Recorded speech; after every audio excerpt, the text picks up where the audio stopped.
Hello friends, कैसे हैं आप सब। आप सभी का आपके अपने YouTube channel sociology with Sangeeta में मैं संगीता स्वागत करती हूं। हम लोग सोशियोलॉजी का जो प्रीवियस ईयर का हम लोग का सीरीज़ चल रहा है उसमें से हम लोग चलिए आज के जो क्वेश्चन है उसे स्टार्ट करते हैं। तो आज का हमारा फर्स्ट क्वेश्चन है कि कार्ल मार्क्स के समाज के क्रम को लिखें। इस प्रकार सबको क्वेश्चन रहेगा। तो ये जो क्वेश्चन रहेगा, देखिए यहाँ पे कार्ल मार्क्स ने जो समाज के क्रमों के बारे में बताया है, उन्होंने 7 प्रकार के क्रमों को दर्शाया है। तो आपको हो सकता है कि 4 ऑप्शन दिया रहे, उसको आगे पीछे करके रहे, तो उसको आपको सही ढंग से बैठाना है। तो कार्ल मार्क्स ने समाज के जो क्रमों को बताया है उसमें सबसे पहला क्रम आता है आदिम समाज का, सेकंड है प्राचीन समाज, थर्ड है सामंतवादी समाज, फोर्थ है पूंजीवादी समाज, फिफ्थ है एशियाई समाज, सिक्स्थ है समाजवादी समाज और सेवेंथ है सांप्रदायिक समाज। तो ये कार्ल मार्क्स के द्वारा समाज के क्रम है। हमारा नेक्स्ट क्वेश्चन हम लोग देखते हैं कि किसने यांत्रिक एवं सावयवी एकता के आधार पर सरल समाज एवं औद्योगिक समाज के बीच अंतर को बताया है। तो ये यहाँ पे देखिए 2 क्वेश्चन है। एक तो क्या कि जो समाज जो हो गया आपका, एक सरल समाज हो गया, एक औद्योगिक समाज हो गया। फिर किन्होंने अंतर बताया है, तो इमानुएल दुर्खैम जी ने बताया है।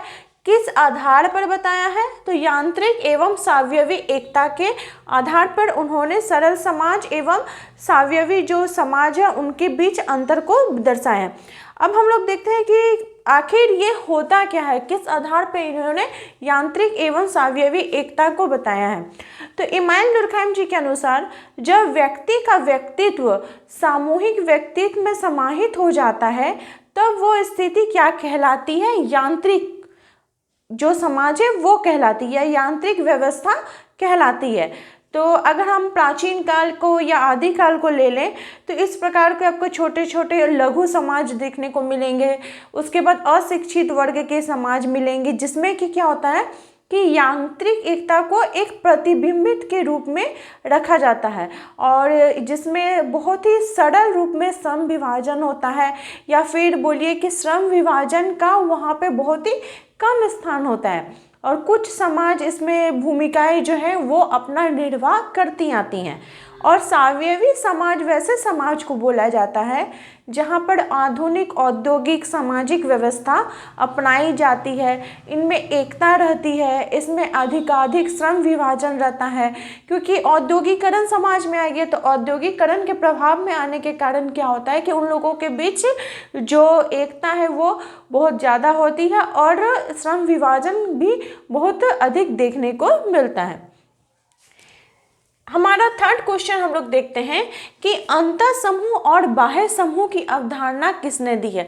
तो अंतः समूह और बाह्य समूह की अवधारणा समनर के द्वारा दी गई है। उन्होंने अंतः समूह को एक ऐसा मनोवैज्ञानिक समूह माना है जिसके सदस्य आपस में क्या होता है, आपस में एक दूसरे के साथ जुड़े रहते हैं, उनमें अपनेपन का भावना होता है, उनमें आत्मीयता की भावना मौजूद होती है, वो एक दूसरे के हित के लिए उनकी मनोवृत्ति को ध्यान में रखकर काम करते हैं, एक समान कार्य करते हैं।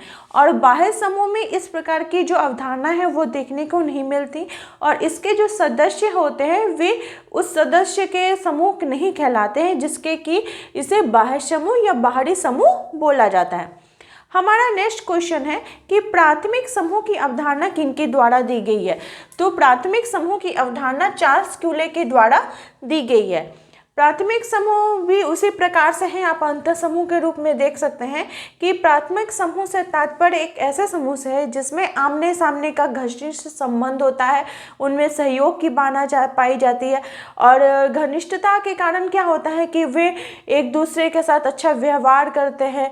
और जो द्वितीयक समूह होता है उसमें इस प्रकार की भावना नहीं होती है, उनमें आपसी जो संबंध होता है वो घनिष्ठ रूप में नहीं होता है।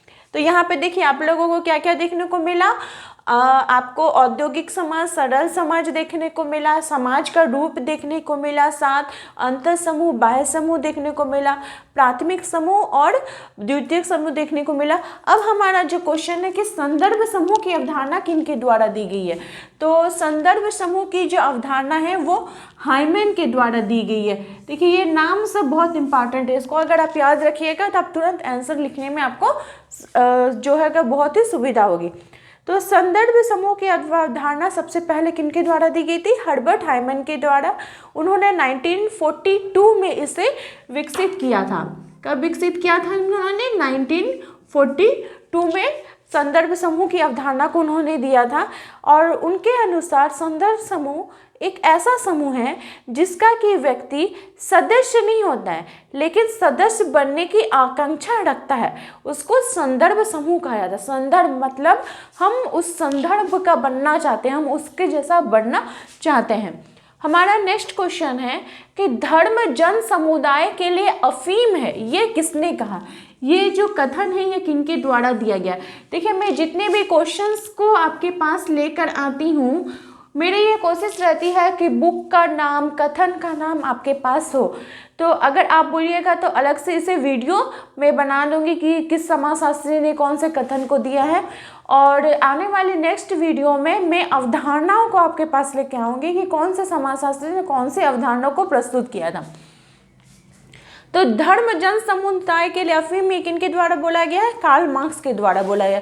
उन्होंने ऐसा क्यों कहा, क्योंकि व्यक्ति जो है विभिन्न धर्म, विभिन्न जाति के रहता है और वो विभिन्न धर्म जाति को अपनाने के लिए बाध्य भी रहता है। और इसके कारण क्या होता है कि लोग अपने धर्म से बाहर कोई कार्य नहीं करते। वे चाहते हैं कि वो जो भी कार्य करे उनकी जाति का, उनका धर्म का उत्थान हो और उनका धर्म का समाज में बहुत ऊंचा स्थान हो, इसके लिए वे कार्य करते रहते हैं। इसलिए क्या बोला है कि धर्म जो है वो जन समुदाय के अफीम है। अफीम का तात्पर्य नशा के रूप में वे बोल रहे हैं। अब देखिए जैसे हम लोगों ने देखा कि अंतर समूह, बाह्य समूह, प्राथमिक समूह, द्वितीयक समूह, ठीक है। अब यहाँ पे सांख्यिकी समूह आपसे पूछा जा सकता है, ये किनके द्वारा दिया गया है। तो सांख्यिकी समूह दिया गया है रॉबर्ट बीडस्टीट के द्वारा और संदर्भ समूह बोला गया है मर्टन के द्वारा, ठीक है। अब हम लोग नेक्स्ट क्वेश्चन देखते हैं कि जादू, धर्म और विज्ञान में क्या समानता है।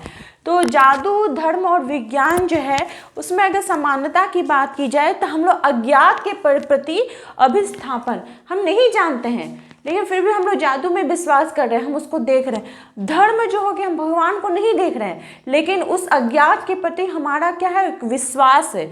विज्ञान भी उसी प्रकार से है, जो चीज़ हमारे आँख के सामने नहीं होता उसकी हम लोग क्या करते हैं, खोज करके इसे पूरा करते हैं। तो जादू, धर्म और विज्ञान क्या है, अफीम है। ये इसमें क्या समानता है, तो अज्ञात के प्रति अविस्थापन की बात की गई है।